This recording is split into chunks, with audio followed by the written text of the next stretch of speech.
Is this thing on?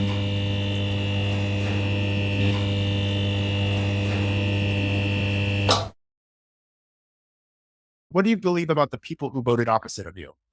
I mean, I voted for Cornell West. I think it's like 99.5% of the 99.9% of population.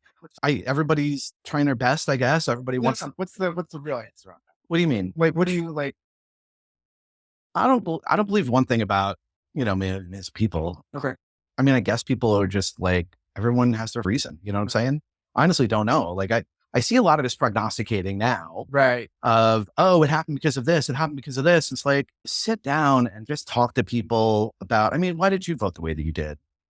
Well, good question. I voted for Kamala, one, because I'm a part of the Democratic establishment, because I believe on the lean of what they believe in. I understand that the establishment is hard to change. And so, I don't really get the privilege of voting outside of that establishment because I know it's not going to go anywhere. And I want totally. my vote to count. You know what I mean? Right.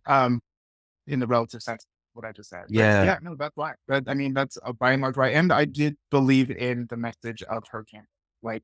And I stuck with Biden because he is part of that establishment, and that's what I need to continue for me to feel. Yeah, and I know you and I respect you, and that's your answer. And everybody's going to have their own answer. I'm having breakfast with my in-laws in the suburbs today, and they're older, retired, and they don't worry about a lot of things. They were Reagan Republicans who voted for Kamala.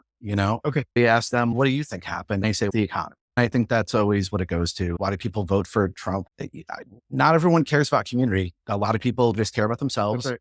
I remember, that's absolutely right. You go to a Trump rally and you see a black guy there. And, I remember in Everett when they had that one and there was a black guy on our side who was resistance. And they went to another black guy. He said, "Brother, what do you do? Why are you voting for Trump?" And the guy was like, "I got to make money." That's right. I was talking to a nurse last night who's a Pakistani nurse. And he's like, "Yeah, dude," he's a younger guy, talking about like, why do people listen to Joe Rogan? Why do people like this stuff? And he had his own perspective as somebody who's like been helping treat men with mental illnesses in schools. Everybody's going to have an idea. I think the thing is who's got the control to socialize people to think those ways. You and I know how economics works and how inflation and corporate greed acts.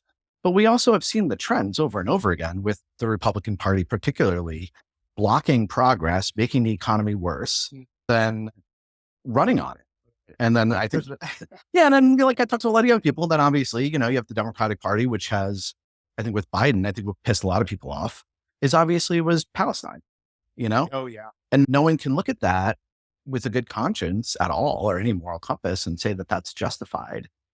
And so I know that when I was doing my event for Cornell, we had a packed house. It was the best event of their entire campaign. We had Portugal the Man played for free. It was awesome. We built community, but you know what? Like 2/3 of the people there had Palestinian support on them. No, Right. Absolutely. And that was the thing that Cornell says. I believe that the life of every Palestinian children is equal to the life that is no. Absolutely.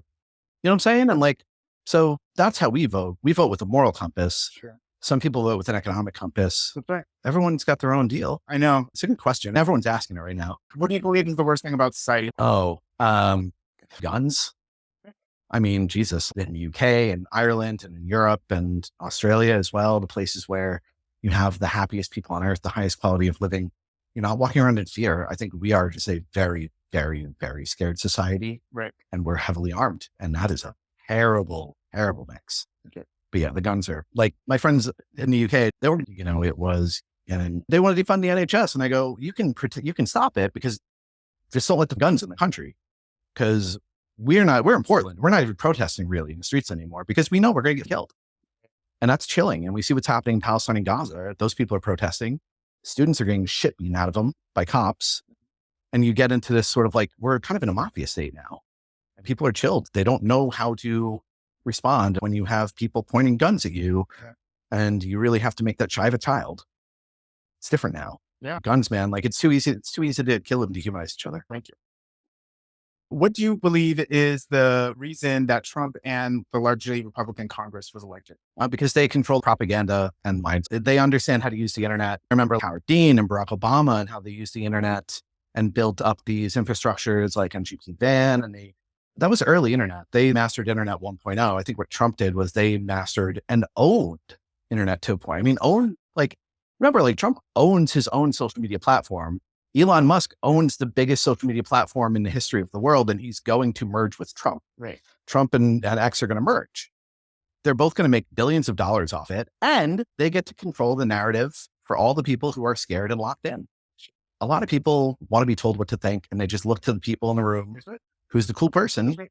You know, Right. when you don't have parents, especially leading the way, you look to, you're trying to, like we said, you're trying to find out how to be a person. Right. And for a lot of people, Joe Rogan is how to be a person. Right. Machismo that people. Yeah. When I was little, I looked at George Carlin. He was like, he was like a father figure, and Michael Moore. And I would say, like, these guys are Jon Stewart. These are my role models. But they control the message. They control if everybody in the world is getting everything they want from this. And what we learned during the pandemic, when we were all screens, literally, we were siloed. I think they learned during that period, during the pandemic, when everyone was siloed and just on screens, they saw the playing field. And I don't think that the left understood that, because the internet is not regulated. It's a privatized space, and they bought it. It's like they own the mall that you're in. They get to charge you whatever price you want. Buy whatever they sell it. You know what I'm saying? Part of what I'm doing here is I'm trying to understand the other side, right? And so I listened to a video that's Trump laying out specific policy, abolish essentially censorship and create real penalties for it. So on the surface, that says we have the ability to say whatever we want, whenever we want, and we're not going to be checked, right? Yeah. Tell me. Well, you have to understand that when they say these things, they mean something different. If I have a student, this has happened in my classroom. Like, okay, so you're a teacher, you have a 15-year-old boy in your class, and he jumps up and calls somebody the F slur. Or I've had another teenage boy whisper in the ear of a Latina person, we're going to build a wall. Go back to where you came from. That is not, in their mind, that's freedom of speech. I think for them, freedom of speech is freedom from accountability for being an asshole. Sure. I really do. I grew up with like machismo, mafia, hitmen, douchebags. Those guys would literally smack you if you were quote unquote talking smart. This is an anti-intellectual movement that thrives on anti-intellectualism. College students can't go on campus and say free Palestine. Right. You can't go to a rally and say, you can't do that. I can't. The term class wars, which is the name of my film, we found out when we were starting to do social media. We're like, why isn't anybody seeing anything? And my web guy was like, you're on the naughty list because the term class war is filtered out. So you're shadow banned. They're saying they abolish shadow banning. There's so many questions here because you say, who owns it? Who owns the data? And what are you going to do with it when they're pissed at you? So I need to hold on to my grounding with what's happening. Yeah, you're meditating. You're trying to stay safe. I'm saying like part of my process is understanding the other side and what I'm hearing. And what I'm hearing is things that, like if we're talking about making it legal or not restricting speech, there's a double edge there. And from a rights standpoint, I believe that as a fundamental right that people should have. But I also know the damage that does to the greater society if it is unchecked. I'm trying to find my grounding between those two things because I'm like, holy shit, I guess like on New World Status. I would he's not the greatest guy in the world, but there was a justice named Oliver Wendell Holmes, right? The way that I would just paraphrase for students is you have the right to wave your arms around in the middle of the street. Your right to wave your arm around ends at the bridge of my nose. Right. You and I were told free speech is can't yell fire in a crowded theater. That's right. Because what they're doing there is they're saying there is real harm done with speech. Right. Speech can do real world harm. And this world has been tilted upside down because there are other people now who have enough money to control speech and tell people what is okay to say, what is not okay. I mean, it is, think about being a historian, trying to go back, 100 years from now, go back to here to try to figure out what was going on and looking at transcripts and the records and social media records and being like, you don't know what people are saying. I keep being told you have to use secret language to mean this when you mean this. You can't say Palestine, but if you put a symbol of a watermelon, it means that. Right. Like that is chilling. You can go back and look at like propaganda stuff, and that's very simple because it's like caricatures on paper. Okay. We're beyond that. It's truly is Orwellian. There is a double speak. So for Trump, when Trump says free speech, I think that's a signal to his people that says you get to say whatever you want and you get to hurt whoever you want. Sure. But I'm not allowed to teach 1619. Right. If you live in Tulsa, you can't teach about the Tulsa race massacre. Right. Literally can't. Like you will get fired and banned. You will suffer economic violence for doing so. So it's bullshit. Free speech is a term that everybody likes in theory, but we've never really grappled with what it means. And we never had free speech in this country. God, like I said before, unless, right. Yeah. unless you were like a straight white landowner, you couldn't do shit. You literally came over from Ireland, you worked in a field with an enslaved person, you talked to him, you get the shit beaten out of you. That's not free.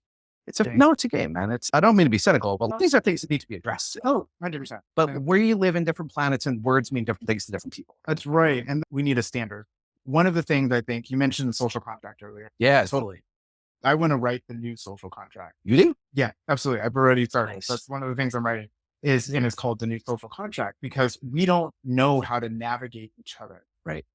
And we don't have a shared base of understanding that can be given to somebody appropriately at school. I mean, we should know regulation of emotions or understanding yourself or understanding other people and understanding what's appropriate in situations and what's not. Like we don't have a manual for any of that.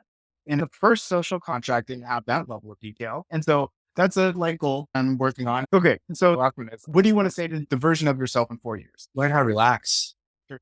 Yeah, because I'm getting older and I'm gonna have a heart attack. Because of it. Shit. Yeah. I saw my mom die and she never knew how to relax her whole life.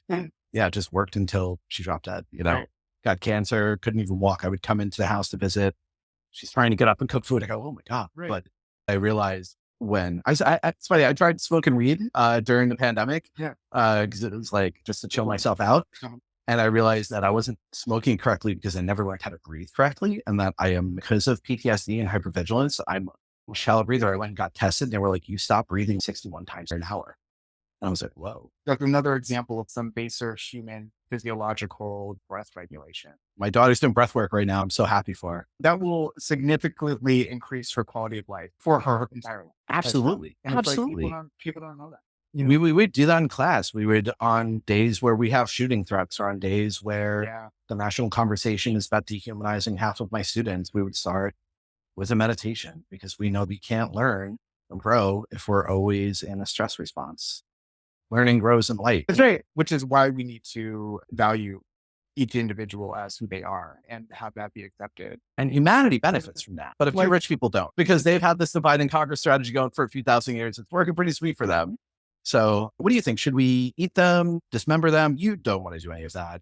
No. I'm a firm believer of the evils of capitalism. I am a completely spiritual person. So I see the institutions, I see the ways we move, the ways we believe things as functions of our species' greater evolution. So to believe that the current powers that be who govern our systems and our species are going to continue to be that in terms of the cosmic equation, there's going to be a point where that can't happen anymore. And the forces that be will push back, i.e. climate change. So it's one of those things where I understand why they exist. I understand their utility and I understand how it benefits people on the ground. But the reality is that those aren't sustainable. And we have to figure out how to introduce these things in a way for the populace to believe that things are possible that weren't previously possible. So with that being said,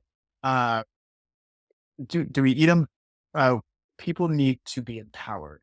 Every single individual needs to vote because they know that their vote matters. And every single person needs to spend their money where they believe it should be spent so that those people can stop blinding them to say, this is what you need when it's like, no, actually, I can do that on my own. You know what I mean? Like we have the information, we have the technology, we can't break ourselves from these cycles.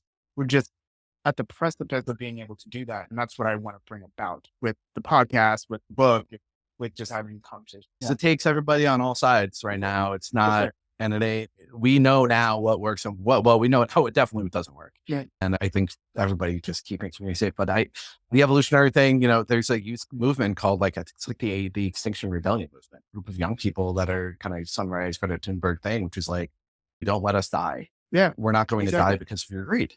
Yeah. Like the writings on the wall, you're just choosing to gloss over it. Yeah, absolutely. Yeah, they see it. So thank you, Joseph, for being on today.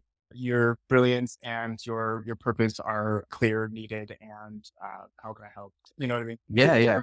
Totally. Well, thank you. Everybody can go to classwars.love. We have a Seed and Spark crowdfunding campaign going on until mid-December. We've got shirts for sale. Hollywood doesn't fund activist films anymore because they're afraid of antagonizing Trump. So our film is going to have to be funded by people power and by secret, nice, rich people. We are all different, but we are also all the same. What matters is we recognize that and move forward to make a better world for all of us.